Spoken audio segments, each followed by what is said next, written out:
Bismillahirrahmanirrahim. Assalamualaikum warahmatullahi wabarakatuh. Waalaikumsalam warahmatullahi wabarakatuh. Alhamdulillahirrabbilalamin. Wassalatu wassalamu ala asrafil anbiya'i wal mursalin wa ala alihi washabihi ajmain, amma ba'du. Para sedulur beriman yang dirahmati oleh Allah Subhanahu wa taala, apa kabar semuanya? Mudah-mudahan selalu sehat walafiat. Yang ada masalah, mudah-mudahan masalahnya dihilangkan sama Allah. Yang lagi susah, mudah-mudahan kesusahannya dihilangkan sama Allah. Yang lagi sakit, mudah-mudahan disehatkan oleh Allah. Amin. Amin. Yang belum bahagia, mudah-mudahan dibahagiakan sama Allah. Alhamdulillah, pada kesempatan kali ini kita bisa ketemu kembali ya bersama-sama ya dalam rangka mengupas, memperdalam keimanan kita kepada Allah Subhanahu wa taala. Dan seperti biasa, saya masih atau kami masih ditemani oleh guru kita tercinta yang insya Allah selalu dirahmati oleh Allah Subhanahu wa taala. Ustaz Danu. Assalamualaikum Ustaz. Waalaikumsalam warahmatullahi wabarakatuh. Apa kabar Ustaz? Alhamdulillah baik. Kemudian di sebelah kanan saya ada Bang Zai. Gimana, apa kabar Bang Zai? Alhamdulillah. Sehat ya. Sebelah sana, sebelah paling kanan ini ada Pak Tung yang tidak asing lagi ya, yang punya channelnya luar biasa. Tung Family Channel. Tung Family Channel. Apa kabar Pak Tung? Alhamdulillah baik Ustaz. Sehat ya, alhamdulillah. Baik, saya akan coba memunculkan dulu pertanyaannya Ustaz. Alhamdulillah Ustaz, yang pertama saya sudah ketemu Ustaz itu kan tahun 2019. Ya. Awal pertama kali berjumpa di MNC TV, ya saya pikir ini pengajian biasa aja gitu kan. Tapi ternyata setelah beberapa kali pertemuan dan pembahasan masalah doa Ustaz, sempat waktu itu Ustaz membahas masalah kalimat atau ayat Allah yang berbunyi ud'uni astajib lakum. Ya, ud'uni astajib lakum. Berdoalah kepadaku, niscaya aku kabulkan, kata Allah. Nah, pada saat itu Ustaz, kalau seandainya kita selalu berpatokan dengan kalimat itu bahwa itu saja, maka pasti ini orang Islam sudah pada kaya semua. Tapi pada kenyataannya enggak. Mikir Ustaz. Dan itu mikirnya bukan bisa dua tahun. 2 tahun. Masya Allah. Ini benar nggak sih? Tapi dia pikir, oh iya ya, gitu kan? Iya, kalau memang ud'uni astajib lakum, Allah kabulkan langsung, berarti saya itu udah kaya raya gitu. Karena dari dulu pasti minta kaya. Berarti rata-rata orang pengennya kaya. Normalnya manusia.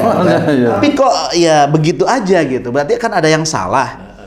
Saya. Nah, kemudian ada kalimat lagi dari Al-Quran yang selalu Ustadz sampaikan bahwa doa yang dikabul itu apabila beriman dan beramal soleh, kan begitu. Ini saya coba pikir-pikir, oh iya ya, ternyata berarti selama ini saya kalau ceramah itu bukan salah sebetulnya, tapi belum paham mungkin. Kalimat ud'uni astajib lakum itu ternyata jawabannya bukan untuk dunia, walaupun mungkin ada sebagian yang dikabulkan, tapi kebanyakannya mungkin bukan. Atau gimana tuh Ustadz ya? Nah, itu yang perlu dibahas tuh. Karena saya sendiri jujur aja Ustadz, waktu di MNC Ustadz paham, padahal belum paham Ustadz. Ya maaf. Jadi memang sebelumnya Bismillahirrahmanirrahim, kebanyakan memang teman-teman dakwah itu ayat itu selalu dimunculkan pada hampir semua ceramah ya. Betul. Hampir semua ceramah itu pasti gitu. Mintalah kepadaku, Allah maksudnya, mohonlah kepadaku, mohon kepada Allah maksudnya, akan aku kabulkan. Betul. Cuma kalau memang harus memahami itu, ayo kita pakai akal sehat. Akal sehat itu sebenarnya kalimat itu nggak salah, tetapi ada yang dihilangkan. Nah, kalimat ini tidak boleh dihilangkan. Kalimat setelah ud'uni astajib lakum itu jangan dihilangkan, karena kalau dihilangkan itu kesannya Allah itu akan mengabulkan semua permintaan. Oh, jadi jangan ud'uni astajib lakum titik. Jangan. Padahal koma itu. Padahal masih koma. Nah, inilah yang jarang pernah kalimat setelah ud'uni astajib lakum itu apa? Nah, inilah yang sebenarnya menjawab sama seperti ini.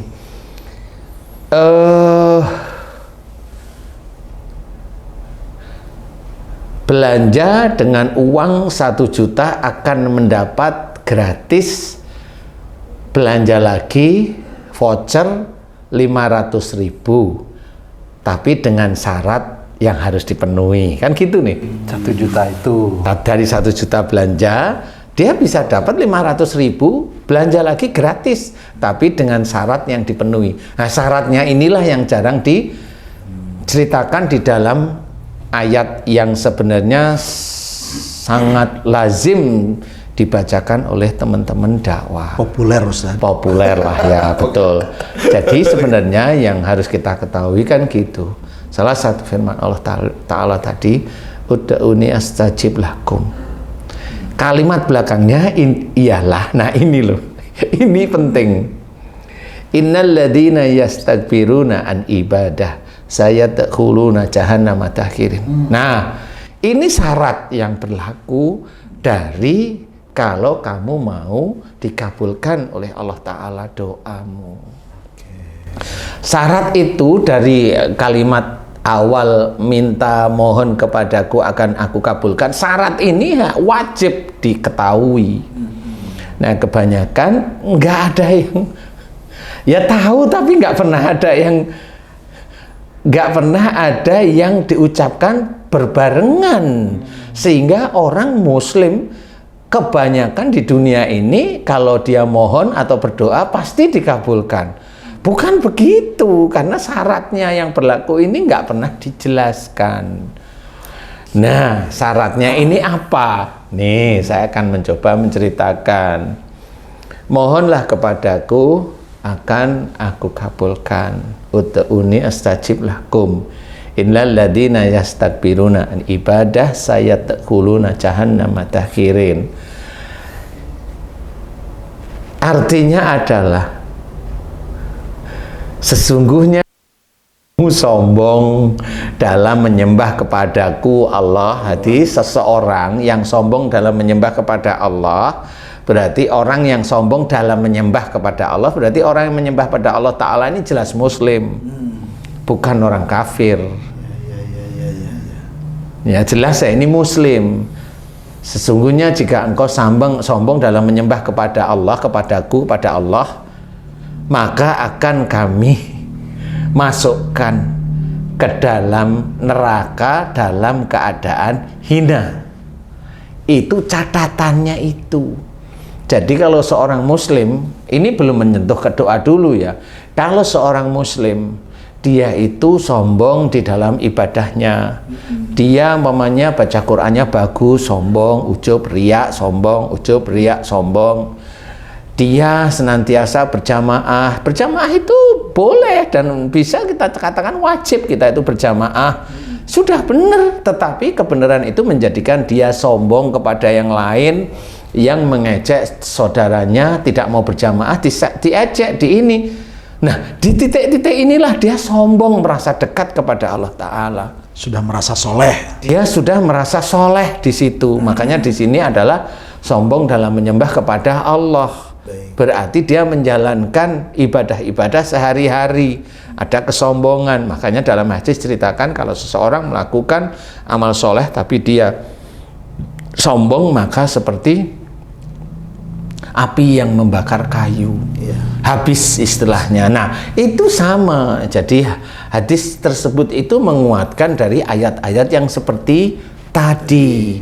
Sehingga diceritakan kalau ada orang Muslim yang di dalam kesehariannya menjalankan ibadah-ibadah tetapi dia ada ujub, riak dan sombong, Allah sudah menulis dalam ayat tersebut akan dimasukkan ke dalam neraka. Masih ada ditambahi lagi dalam keadaan hina. Kalau ini sudah kita ketahui, berarti kalau masih ada orang Muslim yang seperti itu, kalimat ud'uni astajib lakum berarti tidak berpengaruh. Itu maksudnya. Jadi kalau itu diambil satu-satu, ya nggak bisa kalau mau mengeluarkan ayat ud'uni astajib lakum, bawalah ayat berikutnya, terangkan kepada jamaah. Jadi jamaah itu tidak merasa kena angin surga, makanya nggak dikabulkan sama Allah Ta'ala. Makanya saya sering bilang nggak bisa dikabulkan. Kalau dikabulkan beneran, orang Islam pasti kaya semua, orang Islam nggak ada yang sakit, orang Islam nggak ada yang mati karena mohon diberi panjang umur, kan begitu. Jadi nanti hadis yang kiamat itu, dalam kondisi kiamat itu tidak ada seorang muslim. Nah, karena dia minta panjang umur ya, orang muslim di kiamat itu ngikutin dia. Lah kan nggak ketemu, makanya harus disesuaikan semuanya. Bukan berarti itu lah, enggak, karena ayat ini terkunci dengan syaratnya. Syaratnya orang muslim itu tidak boleh sombong di dalam mengerjakan ibadah-ibadahnya, apapun bentuknya. Ibadah itu apa? Bersuami istri itu bisa menjadi ibadah. Lah kalau dia tuh nyombongin istrinya cantik kayak artis, dia itu selalu nurut, selalu gini, dia sombong, nggak ada yang tanya, dia sombong. Lah kan udah jelas, doanya juga insya Allah belum tentu dikabulkan, kan gitu. Dia benar dapat suami seorang pendakwah, dia sombongin suaminya di situ. Lah kan akhirnya sama. Iya. Padahal dari titik itulah sebenarnya nanti di akhirat pasti dia akan masuk neraka. Nah, sudah. Hina lagi. Nah, inilah yang harus kita ketahui. Seorang muslim itu cerdaslah di titik-titik ini gitu loh. Jadi jangan berpikir kalau mamanya mau dikabulkan baca ini nanti dulu, ini yang ayat Quran aja sudah dijelaskan. Berarti kita harus hati-hati. Kalau mamanya kita itu mau memohon kepada Allah Ta'ala, kenapa yang saya sering ceritakan itu adalah ayat yang lain, wa yastajibul ladina amanu wa amilus sholihat. Jadi di sini ceritakan, dan Allah akan mengerjakan dan Allah akan mengabulkan doa orang yang beriman kepada Allah Ta'ala serta mengerjakan amal soleh. Nah, di titik inilah baru kita dampingkan yang mana. Jelas kalau di sini kalimat dari ayat ini bisa berhenti, boleh, karena ini sudah jelas Allah akan mengabulkan doa orang beriman. Iman kepada Allah Ta'alanya itu kuat sekali, la ilaha illallah itu kuat sekali. Jangan bertuhan pada uang, jangan bertuhan pada suami, jangan bertuhan pada nasab, jangan bertuhan pada harta. Itu jelas. Iman kepada Allah Ta'ala kuat, iman kepada malaikat juga kuat. Kenapa kuatnya? Loh, kok iman kepada malaikat kok juga kuat? Kan ada malaikat raqib sama atid. Jadi belajar untuk senantiasa mengerjakan yang baik karena ada raqib. Mencoba tidak melakukan sesuatu yang buruk karena ada atid. Loh, itu iman kepada malaikat. Jangan hanya cuma dites saja di buku iman itu ada berapa, tulis aja iman pada Allah, iman pada malaikat. Lah, itu kan hanya buku. Habis itu amin. Iman kepada Rasul kan gitu. Kepada Nabi, contoh akhlaknya. Iman kepada Quran, kerjakan perintah Allah. Iman kepada qadar, terima sesuatu enak atau tidak enak menurut kita, terima, jangan gerutu, jangan protes, jangan ini. Itu iman. Iman kepada hari akhir. Kamu iman kepada hari kiamat? Iman apaan? Mau kelakuanmu masih kayak gitu mulu kan gitu. Dia nggak iman. dia hanya tahu hari akhir, bukan iman hari akhir. Hanya tahu aja. Tahu dia hari akhir itu besok ada kiamat itu pinter kalau jelasin itu. Tapi dia nggak ngerti bahwa pada saat di hari akhir itu ada hari pembalasan. Semua orang yang hidup di dunia ini dari sejak Nabi Adam hingga nanti akhir itu ada pembalasan dari Allah Ta'ala. Dia akan masuk neraka atau masuk surga. Kecuali ya, ada kecuali. Ada kecuali. Kecuali yang sedikit bersyukur itu tadi. Jadi ini yang harus kita ketahui, bahwa iman terhadap hari akhir itu takut dengan hari pembalasan. Takut sudah ada malaikat raqib, berusaha dia menjadi baik, terus dikerjakan kebaikan itu. Kemudian apalagi amal soleh. Nah, semuanya tidak hanya cuma menjadi pandainya otak kita, kerjakan itu dengan bismillah. Lillahi ta'ala. Nah, ini akan menjadi amal soleh insya Allah. Tapi kebanyakan, maaf Ustadz, saya potong sedikit. Kebanyakan orang itu kalau berpikir amal soleh itu adalah ya ngasih uang, yang ngasih beras gitu, amal soleh. Padahal sebenarnya amal soleh itu kira-kira apalagi selain daripada berbagi gitu.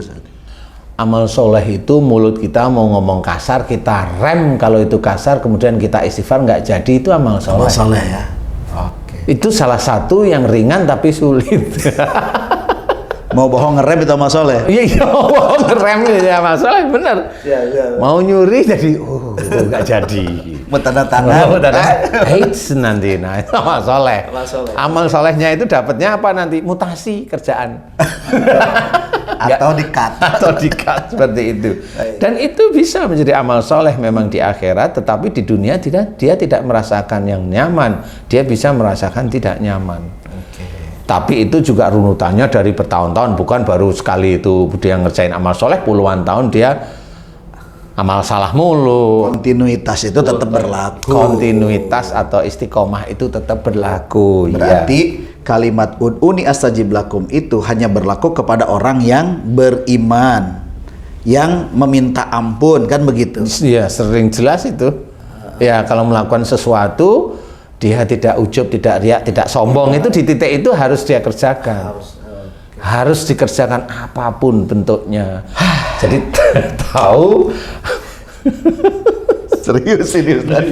Ya kan gitu Ustaz, ya mohon maaf loh ya. Jadi kalau memang mau menceritakan ud'uni astajib lakum, jangan lupa kalimat belakangnya harus disertakan, karena inilah yang menjadikan orang itu akan dikabulkan doanya sama Allah atau enggak, itu ya dari kalimat ini sebenarnya. Jangan ria, jangan takabur dengan ibadah yang kita kerjakan. Iya, betul. Jangan merendahkan ibadah saudara kita yang lain. Nah, kalau kita hobinya ngerendahin, ya kamu mau doa minta kaya, yang nanti jeledeng ya nggak dikabulkan. Oke, nah sekarang begini Ustaz.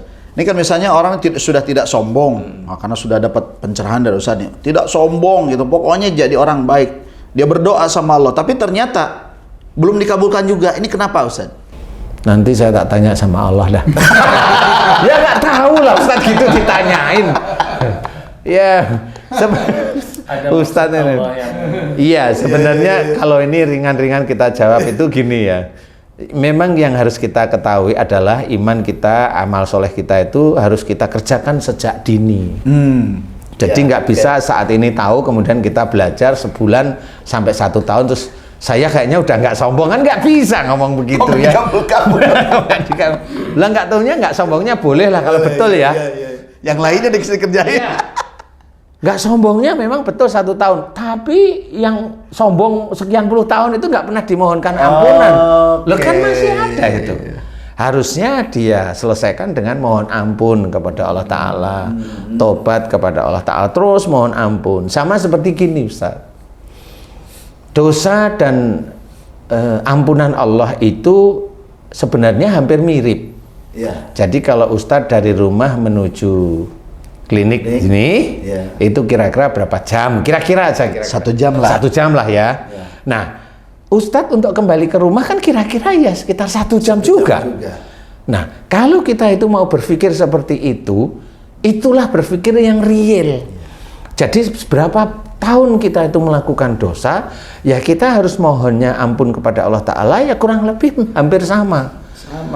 Hampir sama. Persoalan nanti Allah itu memang betul-betul mengampuni dosa kita itu lebih cepat. Itu urusannya Allah. Itu urusannya Allah sebenarnya. Jadi seperti itu. Jadi kita tidak bisa bercerita bahwa saya tidak sombong lagi. Nggak bisa, malah itulah ujub ria itu di situ loh. Kok bisa tahu kan gitu. Makanya tadi saya goda, ya saya tak tanya Allah dulu wah, gimana itu dia kok bisa ngomong nggak sombong kan gitu ya. Jadi inti dari dalam berdoa itu memang salah satunya iman kita harus kita kuatkan ya. Iya. Kemudian amal soleh harus kita kuatkan. Nah, amal soleh berarti harus ada Allahnya. Setiap kita melakukan sesuatu harus karena Allah niatnya, kemudian untuk akhirat. Untuk akhirat sebenarnya. Jadi jangan untuk duniawi. Sungguhnya sholatku, ibadahku, hidup dan matiku hanya untuk Allah Rabbul Alamin. Nah, disinilah kita mulai berpikir, oh berarti kita menjalankan semua kehidupan termasuk ibadah-ibadah itu hanya lillahi ta'ala. Jangan untuk duniawi, kecuali berikhtiar. Ikhtiar untuk mencari rizki ya tetap ada bismillah. Kan gitu ya, itu tetap boleh. Itu dalam ikhtiar ada bismillah, berarti ikhtiar di dunia ini memang untuk akhiratnya. Bukan berarti ikhtiar itu tidak boleh. Loh boleh, tetapi di titik-titik berikhtiar ada ujiannya. Diayeli sama temen satu grup, difitnah dengan temen satu grup, begitu itu kan ujian. Nah itu mengetes unsur bismillah. Nah, kan gitu. Kalau ada unsur bismillah dites dengan keadaan dalam mencari rizki itu dites. Paham nggak kalau itu ditesnya dari Allah Ta'ala melalui teman grup, melalui teman dekat, melalui istri, melalui ini dalam pergerakan sehari-hari itu. Nah itu ujian, bisa menyelesaikan nggak ujian di situ. Nah disinilah dihitung oleh Allah Ta'ala. Karena apa? Ada rokib. Jadi kita menyelesaikan masalah itu harus dengan syariat agama kita yang sudah kita punyai. Kan seperti itu. Kalau kita selesaikan nggak bisa, kok kayaknya teman saya nggak bisa, kok musuhi saya padahal saya nggak ngapa-ngapain, serahin sama Allah. Lah kan gitu caranya. La haula wala quwata illa billah. Udah, nggak usah dipikirin, dimaki, difitnah, udah nggak bisa ya sudah diem. Serahkan sama Allah, biarkan malaikat-malaikat Allah ini nanti yang mengatur. Kan seperti itu. Nah, disinilah sebenarnya unsur dari Allah nanti akan memberikan, mengabulkan doa-doa kita atau belum atau tidak. Kalau mamanya tadi ada doa yang belum, nah ini pertanyaannya ringan saya. Kenapa mesti pengen langsung dikabulkan? Karena saya kan ada masalah ini. Oh, berarti dia ini ditabrakkan antara dia yang baru belajar takwa kepada Allah Ta'ala, belajar untuk tidak sombong, dengan keinginan pribadinya lah. Kan akhirnya ketemu nafsunya. Berarti dia masih belum belajar faham dengan sabar. Nah, disitulah nanti kita tahu, oh ini masih nafsunya. Padahal kalau Allah itu akan memberi dari sesuatu yang tidak diduga. Kita mengerjakan sesuatu, boleh kita dengan ikhtiar, boleh kita dengan ibadah yang baik, boleh. Nanti Allah memberikan sesuatu itu yang tidak diduga. Wa yarzuqhu min haitsu la yahtasib. Ya, betul. Seperti itu yang kita sendiri nggak bisa memikirkan, kok bisa ya seperti itu kan gitu ya. Loh kok bisa ya? Padahal saya kayaknya juga nggak ngapa-ngapain. Lah iya. Nah itulah cara Allah memberikan rizki. Insya Allah, wallahu a'lam, seperti itu Ustaz. Bang Zai atau Pak Uri, mungkin barangkali ada pertanyaan mengenai uni astajib lakum. Tadi sebetulnya udah ini nih, tapi bolehlah kita bertanya. Ya, terima kasih Pak Ustadz Asep. Ini Pak Ustadz, saya mau tanya berhubungan dengan utuni astajib lakum. Untuk teman-teman atau saya lah katakan seperti itu, yang memang saya lagi berusaha untuk belajar dekat dengan Allah. Kira-kira doa apa yang sebaiknya saya ucapkan kepada Allah yang pertama, dan yang kedua tindakan apa yang sebaiknya saya lakukan supaya doa saya ini bisa didengar sama Allah. Kira-kira seperti itu Pak Ustadz. Sebenarnya kalau doa apa agar agar bisa lebih dekat pada Allah Ta'ala, ya doa selama doanya itu baik. Contoh umpamanya jaga imanku ya Allah, itu sebenarnya itu sudah doa. Jaga keluargaku ya Allah, itu doa. Jaga imanku agar tidak rusak dengan nafsuku ya Allah. Jaga keluargaku agar keluargaku nanti Engkau mudahkan masuk surga, jangan Kau masukkan dalam neraka. Nah, persoalan pada saat jaga imanku ya Allah, itu nanti ada ujiannya. Doa gimana kalau doa itu didengar sama Allah Ta'ala? Doa semua orang itu didengar oleh Allah pasti. Cuma untuk masa dikabulkan apa belum atau enggak, itu urusannya Allah. Kalau didengar tetap didengar. dan ujian itu selalu akan diberikan. Selalu akan diberikan. Itu kamu minta tidak minta akan diberikan. Kamu bersumpah tidak bersumpah akan diberikan. Karena sebenarnya Allah itu sayang kepada manusia. Kalau saya jawab sama manusia, dengan Allah itu memberikan ujian. Tapi dari Allah loh ya ujian, bukan dari musibah, dari perilaku dia loh. Ya, jadi kalau ujiannya itu bentukannya itu musibah, lah itu dari orangnya sendiri. Jadi istilahnya, ya kalau namanya nikmat itu datangnya dari Allah. Nah, kalau musibah ya datangnya dari perilakumu sendiri. Itu sudah jelas. Sudah jelas itu.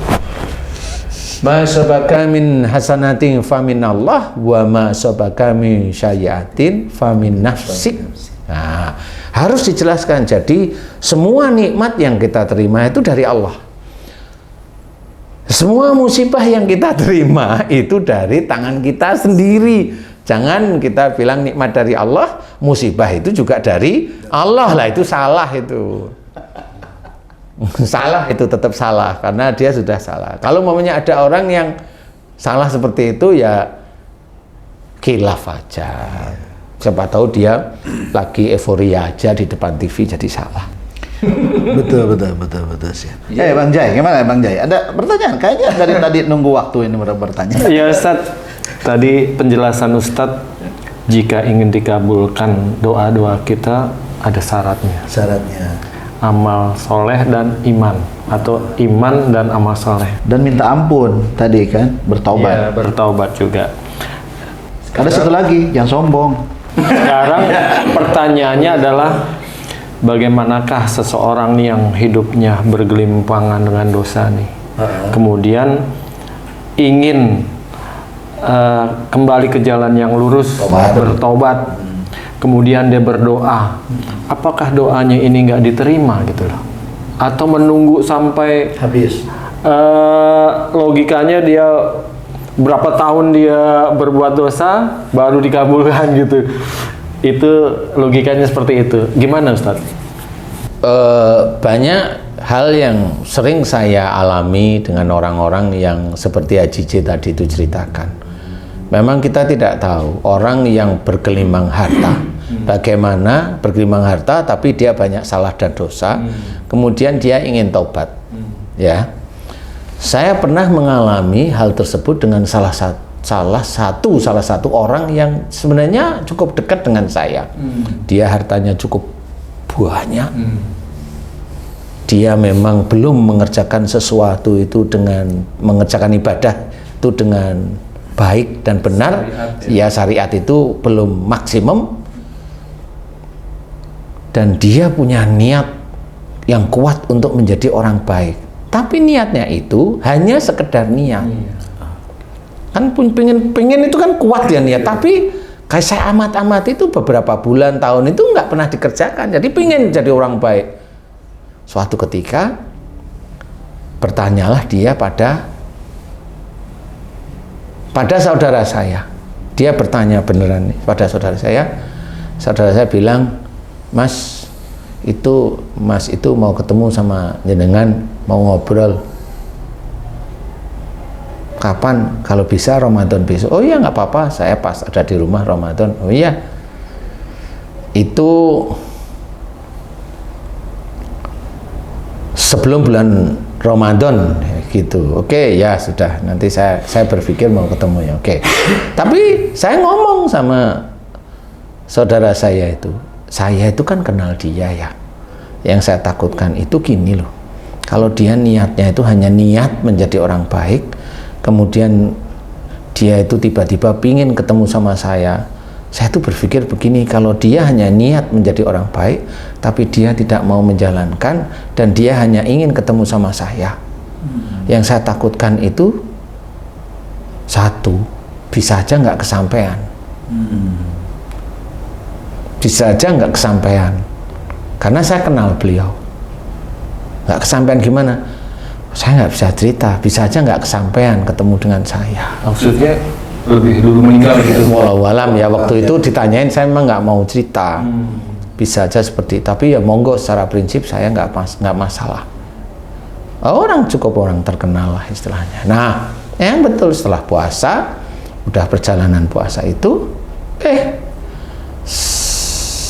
saya tidak tahu, tapi tahunya setelah Ramadan. Setelah Ramadan itu dikasih tahulah dengan saudara saya bahwa beliau itu di bulan puasa itu sebelum Ramadan itu meninggal. Seminggu sebelum Ramadan itu meninggal. Padahal dia udah rencana, saya seneng mau ketemu sama Ustaz Danu, saya seneng sekali saya dikasih waktu. Itu terus setiap saat itu dia selalu cerita sama saudara. Alhamdulillah saya seneng. Ya itu tadi saya dikasih tahu, nah baru saya ngomong, lah kan bener saya bilang. Harusnya beliau mempersiapkan aja, karena nanti pasti banyak nasihat yang saya berikan kepada beliau, tapi kayaknya beliau hanya kepingin ketemu. Jadi secara ini barangkali beliau nggak siap kalau nanti saya berikan nasihat. Seperti itu. Nah disitulah yang bisa jawab bahwa doa yang pengen ketemu dengan saya bisa aja tidak disampaikan, tidak kesampaian karena takdir Allah yang lain.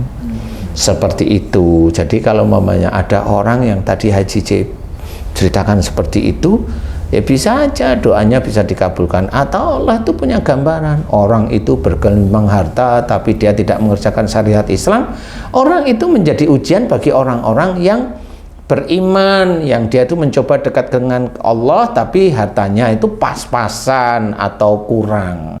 Pada saat dia diuji dengan orang yang seperti itu, mulutnya bagaimana?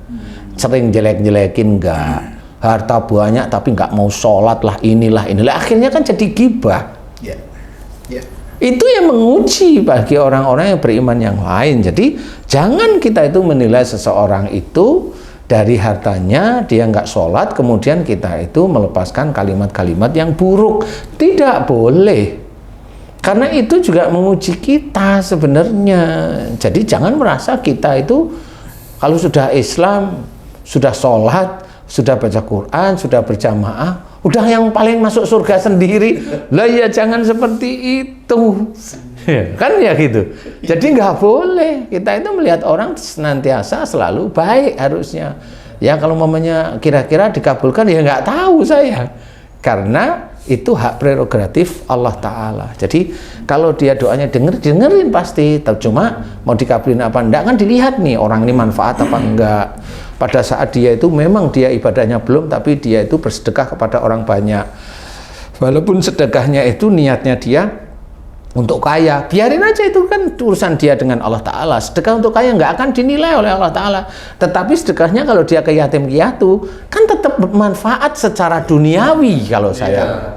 Jadi kita tidak boleh melihat seperti itu, memang manfaat secara duniawi bagi anak-anak yatim yang dia beri sedekah seperti itu. Tetapi bagi dia sendiri wallahu a'lam, dan nggak perlu kita itu menjelekkan, enggak. Tapi kalau dari sisi keilmuan syariat dijelaskan kalau memang mau bersedekah niatkan karena Allah Ta'ala, sehingga semuanya itu akan baik dan benar di hadapan Allah. Seperti itu. Kalau perkara waktunya tadi Ustaz, Bang Jai bertanya kan, ini orang mau bertobat nih, nah perkara waktunya ini apakah harus sesuai dengan waktu yang dilalui dengan berdosa itu, misalnya 5 atau 10 tahun itunya, atau memang bisa saja Allah memberikan waktu yang sangat singkat untuk menerima taubatnya? Kalau saya tetap mikirnya adalah tobatnya kita tetap kurang lebih segitu. Karena persoalan Allah memberikan singkat itu kan bonus. Dan kita nggak akan pernah dikasih tahu. Tapi saya bisa berpikir bisa aja. Oh, namanya bisa aja itu kan bisa aja Allah melihat keseriusannya, istiqomahnya, kan begitu Ustaz. Kemudian perbandingan dia itu mencoba dekat dengan Allah Ta'ala dan melakukan amal soleh itu kuat sekali, dan dia mencoba untuk tidak ujub, tidak riak, tidak sombong. Lah itu urusannya Allah sudah. Kalau kita nggak ngerti, dia nggak ujub, nggak riak, nggak sombong, itu kan nggak ngerti kita Ustaz. Tapi paling tidak amannya itu kalau umpamanya melakukan dosa 5 atau 10 tahun atau 15 tahun, ya kamu harus tobatnya kurang lebih segitu. Itu sifat kehati-hatian. Ya memang harus seperti itu. Jadi jangan terus, Allah kan maha pengampun. Loh iya, Allah itu maha pengampun, tapi bukan hanya dengan kamu aja. Lah kalau kamu itu bilang Allah Maha Pengampun tapi kamu sak geleme dhewe ya gimana? Berarti Bang Zai itu kalau misalnya sekarang usianya lebih dari 50 tahun, kemudian mulai melakukan yang negatif itu sudah 40 tahun, harus nunggu 40 tahun. Minta panjang umur. Okay. Tapi bisa aja nanti pada waktu beliau itu umpamanya memang dipercepat ya. Umpamanya pada saat suatu ketika umpamanya Haji J itu berangkat haji. Nah, kemudian di Arafah dia mau ampun. Nah, di titik itu kan kencangnya Allah mengampuni dosa itu kan di titik-titik itu gitu loh. Ada maksudnya. waktu-waktu mustajab. Ada waktu-waktu mustajab tempatnya. Ya, maksud saya. Tapi benar serius janji jangan melakukan lagi. Berarti kalau begitu harus haji ke Arafah. Insya Allah. Ya kedua kan? Nanti niatnya bukan lillahi ta'ala nanti. Lihat lagi tuh. Kan kita mohonnya tetap kepada Allah. Lillahi ta'ala. Iya, iya. Oke pemirsa semuanya, alhamdulillah ini perbincangannya ringan tapi daging semua sebetulnya. Kenapa? Karena saya untuk mencermati kalimat ud'uni astajib lakum itu sempat pening Ustadz 2 tahun kurang lebih ya. Kenapa ini korelasinya terus saja gitu kan? Sampai ini apa? Iya ya. Oh ternyata kesini-sininya saya baru paham Ustadz. Bener ya, kalau doanya seseorang mau dikabulkan itu ya harus minta ampun, kan harus beramal soleh. Itu yang pertama saya pahami Ustadz. Nah kemudian barusan alhamdulillah dapat pencerahan yang luar biasa untuk saya dan kita semuanya nih, bahwa ud'uni astajib lakum itu bisa saja Allah kabulkan apabila ada syarat dan ketentuan yang berlaku ya. yang dikerjakan. Iya betul. Tidak sombong dengan ibadah yang dikerjakan. Iya. Kalau ternyata kita sudah beribadah dan merasa tidak sombong, itu sudah ujub. Saudaranya itu ternyata kenal lagi. Alias. Oke. Intinya bahwa tidak sombong itu menurut Allah, karena kita tidak bisa menilai diri kita ini sombong atau tidak kan seperti itu, walaupun itu buktinya adalah ibadah. Oke, kerjakan saja teman-teman ya, sudah beriman. Ibadahlah karena Allah semuanya. Ud'uni astajib lakum itu adalah kalimat yang Allah sampaikan di dalam Al-Quran sebagai informasi bagus dan jangan dipotong. Jangan penyemangat ya. Tapi jangan dipotong. Jangan dipotong. Jangan ud'uni astajib lakum titik, tapi koma karena di depannya ada lagi. Oke, Ustaz mungkin ada maidoh yang singkat di akhir acara kita ini.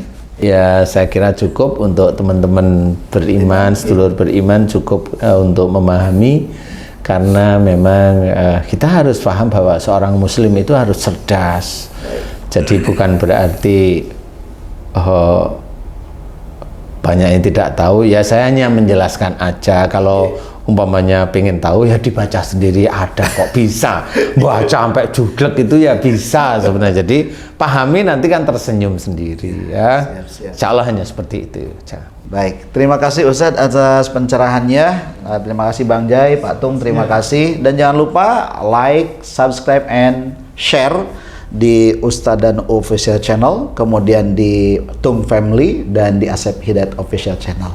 Mudah-mudahan kita bisa ketemu lagi di waktu yang berbeda, di topik yang lebih menarik lagi dan bermanfaat untuk kehidupan di dunia dan akhirat kita. Dan mudah-mudahan siapapun yang mengikuti acara ini dan mengamalkan, mudah-mudahan ini menjadi cahaya penerang kita untuk menuju Allah Subhanahu wa taala. Sampai jumpa, mohon maaf lahir dan batin. Assalamualaikum warahmatullahi wabarakatuh. Waalaikumsalam warahmatullahi wabarakatuh. Alhamdulillah. Bismillahirrahmanirrahim.